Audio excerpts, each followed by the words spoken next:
Hey everyone, so this is the Invertebrate Classification Lab for makeup. I'm going to go over the front page together real quick.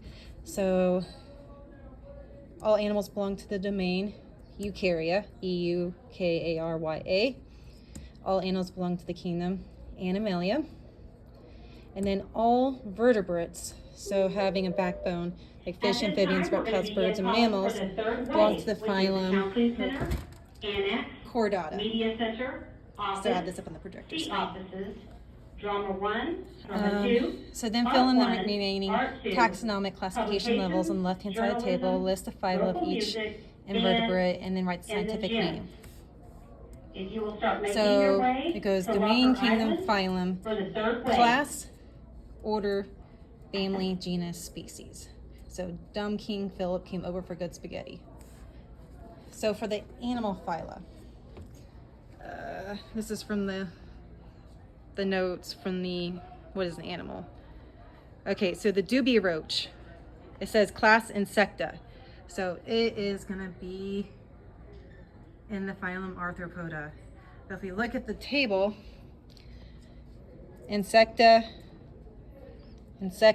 for the class, Crustacea for the cell bug. So Arthropoda includes insects, arachnids, and crustaceans. So the house cricket and the sow bug are also in the phylum Arthropoda. The red worm, which is like a red wiggler, the ones that you use for fishing, is an earthworm. So earthworms are segmented worms in the phylum Annelida. And the pond snail, so snails, clams, octopus are in the phylum Mollusca, right there. And if you did not know, sow bugs are similar to the pill bugs, like roly-polies, except for sow bugs can't roll. Pill bugs can. They're isopods.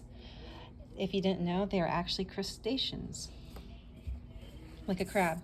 So for scientific names, you get it from the genus and species. The genus has to be capitalized, the species is lowercase, and you underline the whole entire thing.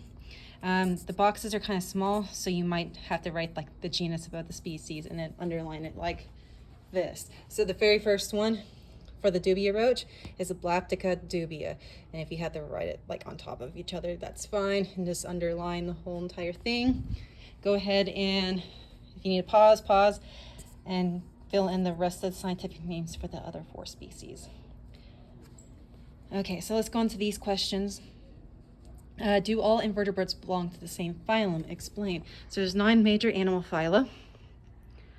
The very bottom one, Chordata, is the only phylum for the vertebrates. So the rest of the 8 are invertebrates. So in the table we have Arthropoda, Annelida, and Mollusca. So no. It says explain. So you can put like there are 8 invertebrate phyla. You put example, Arthropoda, Annelida, Mollusca, the ones that we see in the table.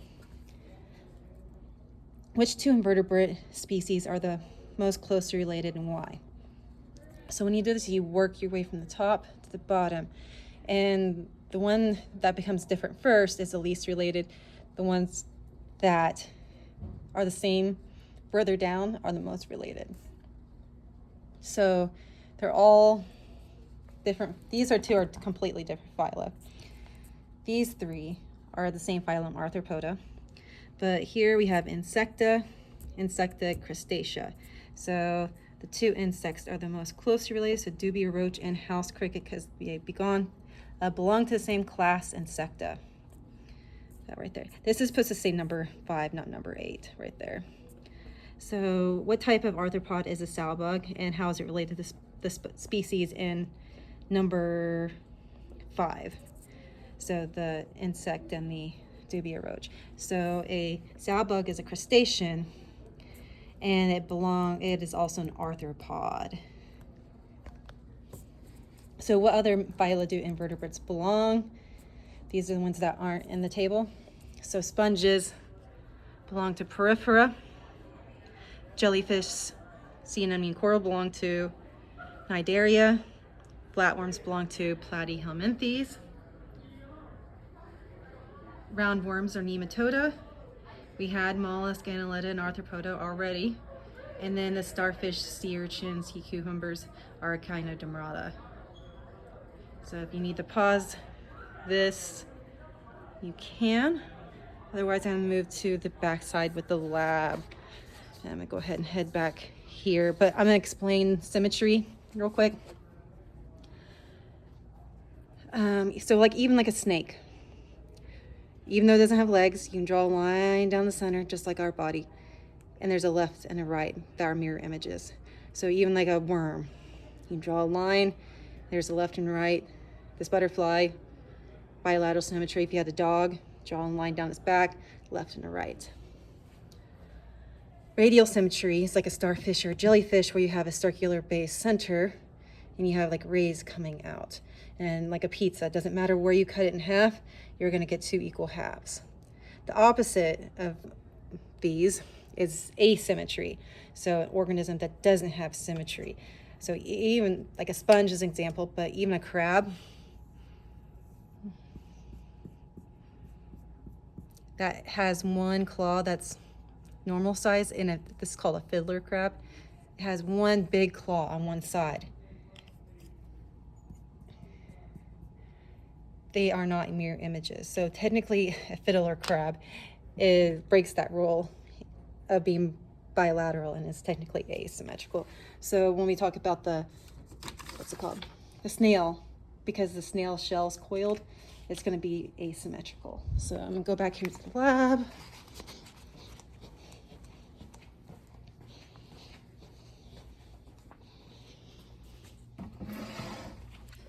Okay, so all this is asking is for the type invertebrate is, I already put arthropod. It wants to know the specific type. So insect, crustacean. So legs, if yes, number. So let's look at these. Let's go through the dubia roach first. Here, let me get off the side. Oh, so here's the dubia roach.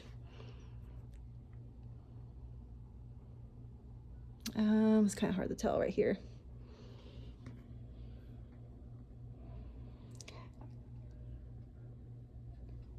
Man, it's kind of hard to get the zoom in. But I'll show you on the picture. So here, 1, 2, 3, so times by 2 is 6. So yes, there's 6. Red worm, that's the earthworm. And no, there are no legs. At this time, Pond snail. your classroom. Thank you for participating. No, there's no legs. Cricket. The tornado drill. The insects and the Thank you. all insects have the same characteristics. And you can see in here, there's 3 on each side, so there's 6. And the sow bug,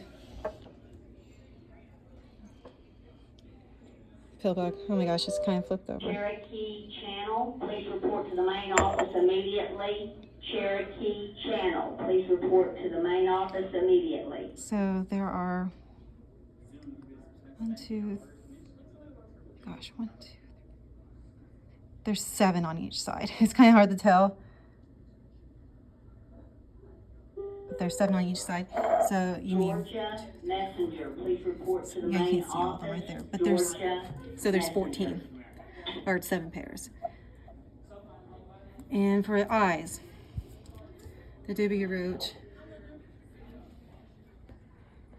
it'd be much better if we could actually see this in person, but you can see its face.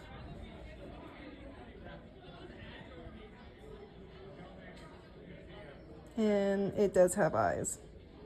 You can barely see them though. And the cricket. Oh, I did it kind of out of order, sorry. But, yep, the cricket, you can definitely see its eyes. Worm, if you look at it underneath the microscope, a worm does not have eyes.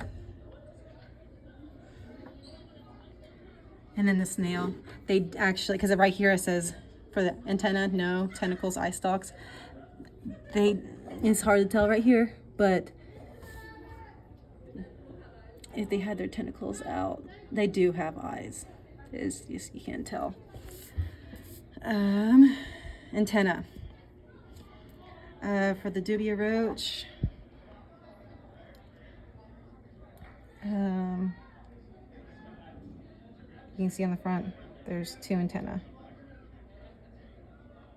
Yep, you can see them moving. Yep, 2 antennae. Cricket.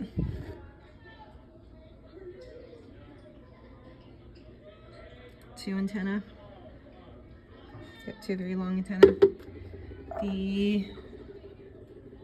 Sorry, I did them out of order again. And for the salpa, there's 2 antennae, you can see it. And then for the pond snail, but no, they have tentacles or eye stalks. And there's obviously no antenna in the earthworm. Wings. The only 2 that are going to have wings, so no. Well, I put yes for the dubia roach, and it says not seen in the nymph stage, which we have. So this is a nymph stage, not adult, so it does not have wings right now. The cricket, just like a grasshopper, it does have wings. Doesn't look like it, but on its back right there, they're folded against the body. So nobody else does. Okay, everybody's gonna have a segmented body except for the snail. So what I mean by segmentation is there's, like, you can see actual segmentation in the body. Even like the earthworm, you can see all the little rings in the body. So segments, and even the cricket has like a head. It's going to be called like a head, thorax, abdomen. So there are body segments. There are body segments. The only one that doesn't is the snail. Exoskeleton, so having hard outer exoskeleton. For a snail, I'll put no. It has a shell. It's not considered an exoskeleton. So, and one of the characteristics of arthropods, and then the final arthropoda, so the roach, cricket, and sow is having that hard outer shell. So, exoskeleton, even the sow and the cricket do have an exoskeleton, while the earthworm does not. It has an outer thing called a cuticle, but it's not an exoskeleton. So on here, just color, it's like simple color them. Like you can color this all like a light brown, like a gray, like a darker gray for the snail. And then you can color like pink or red. And then label some of these features like legs, eyes, antenna, if it has wings, or like the segmentation, if it has an exoskeleton. So label some of those characteristics on the illustrations. Then you'll do this on your own. Everyone else did this on their own. So you should be able to answer these questions without me. I'll do one. Okay. I'll do this one with you. So the other characteristics. So it has movement, symmetry, and sensory nervous structures. Those are 3. What list the other 9 characteristics of found in animals? Okay, you can put eukaryotic. If you need to pause at any point, you can. Multicellular, heterotrophic, lacks cell walls, sexual reproduction, that's 5, embryonic development, specialized cells,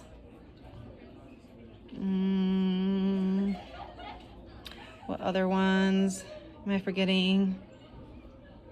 Tissues. What was the last one?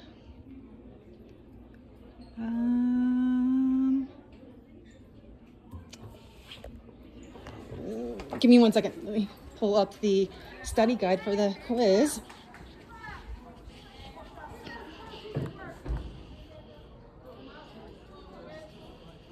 Oh.